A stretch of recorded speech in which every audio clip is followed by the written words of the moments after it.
etong mga Team MR sinulat gasolito versus ano eh.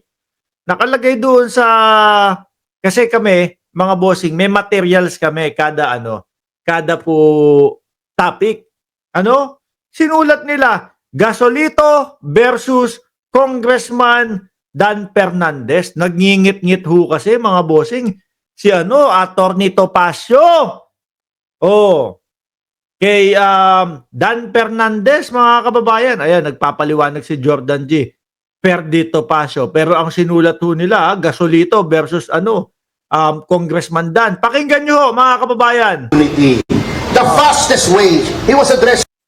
Naalala nyo po yung ano, hearing nila doon sa Kongreso, mga bossing. Nandoon si Topacio.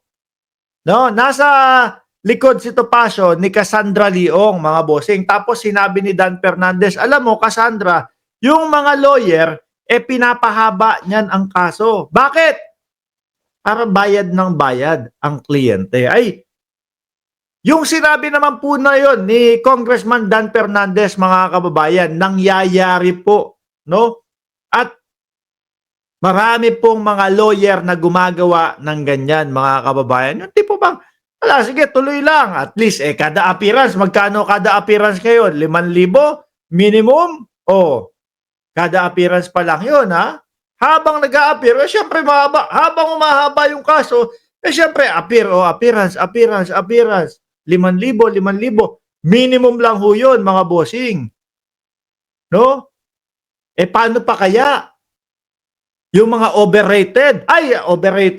Yung mga kagaya nito Pasio. Ba't nasabi ko overrated?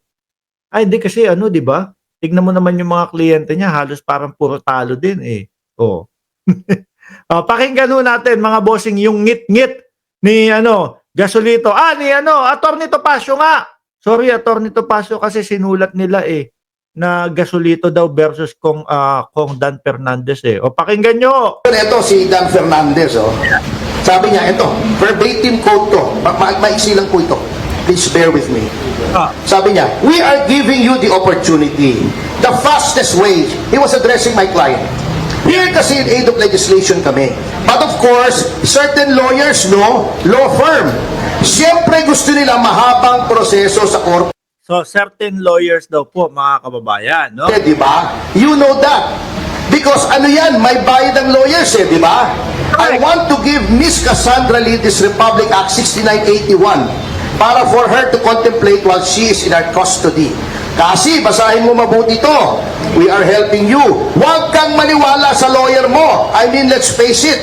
They want to prolong your cases. Meron po mga ganong lawyer talaga, mga kababayan. Pahabain. No? Dahil nga, merong ano tawag dito? Yung kaninang binanggit ko. O, di ba? May bayad na 5,000 ang minimum, ha? O, ano masama dun? Pero, mga kababayan, ang kinagingit-ngit o kinagagalit nito Pasio to, sinabi ni Congressman Dan Fernandez to, doon sa loob ng Kongreso. Kaya hindi, wala wala siyang magawa Of course, we know that.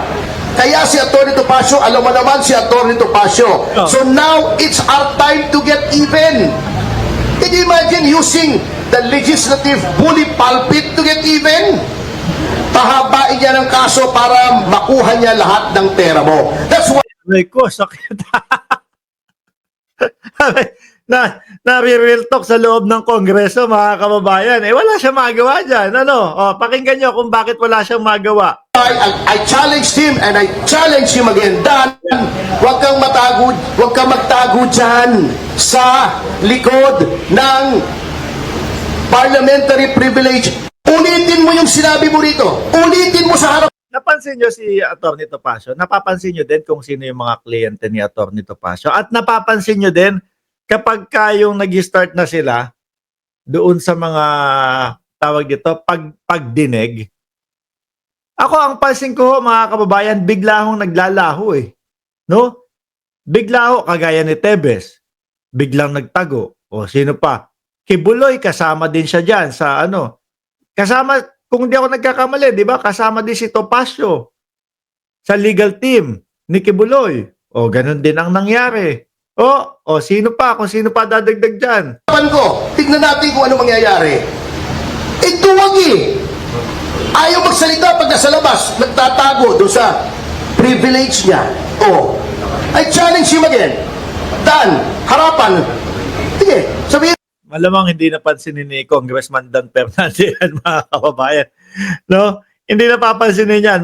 Magalit ka, magngit-ngit ka, kahit ano pagsasamib mo dyan, kahit sabihan mo si Congressman Dan Fernandez na duwag, wala na, hindi napapansinin yan. Sabi ni Tony Ninoble, sir, galing from Japan, halata naman si Atty. Topacio na madalas abogado ng mga durobo.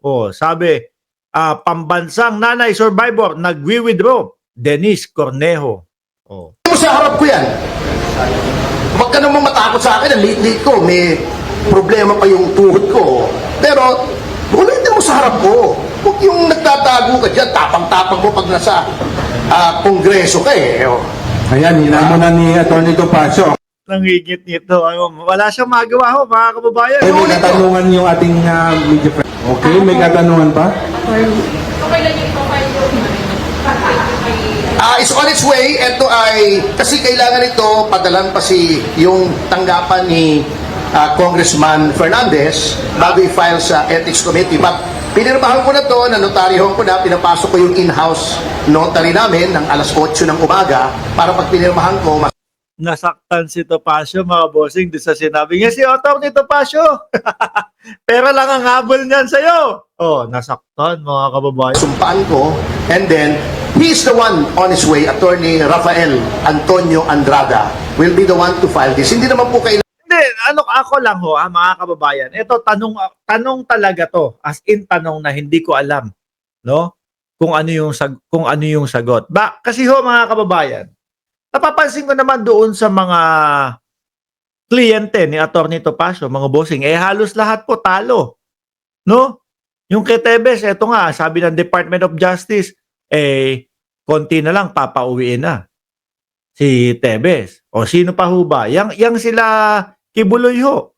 Talo. Ang hindi ko lang bakit napaka-overrated nitong si Atty. Topacio? Halos lahat, karamihan naman, yung iba, wini-withdraw. Talo talaga eh. Pakinggan pa nga natin siya. personal ako mag-file. For today, yes. It will be filed today. Kasi alam nyo, I just want to show some members of Congress that you cannot abuse your rights and privileges without encountering pushback. Ito ikwento ko lang. Yan. Ngayon, umpisahan nila yung TRICOM hearing on Kinakabahan ka na doon sa TRICOM hearing? Alam ko, madami na mga vloggers ang kinakabahan doon, mga bossing. Kasi yun, di ba? TRICOM ang hahawak po, mga kababayan, doon sa mga pagdinig, doon sa pag-iimbestiga ng mga vloggers na mahilig mag-fake news, mga bossing. guidelines daw on fake news. Kasi, eto, get this. Kaya nila ginawa yung TRICOM na yun dahil may mga fake news daw na targeted against members of the Quadcom. Unang-una, kung alam mo ang iyong konstitusyon, you cannot do that. You cannot start legislation for the benefit of a particular class of people. That is class legislation that is prohibited under the Constitution. Ayan, maganda yan. Magkakaalaman ho yan, mga kababayan. At doon sa pinag-uusapan o sa sinabi, nagaganapin pong TRICOM, para po doon sa mga vloggers na nagpapakalat ng fake news.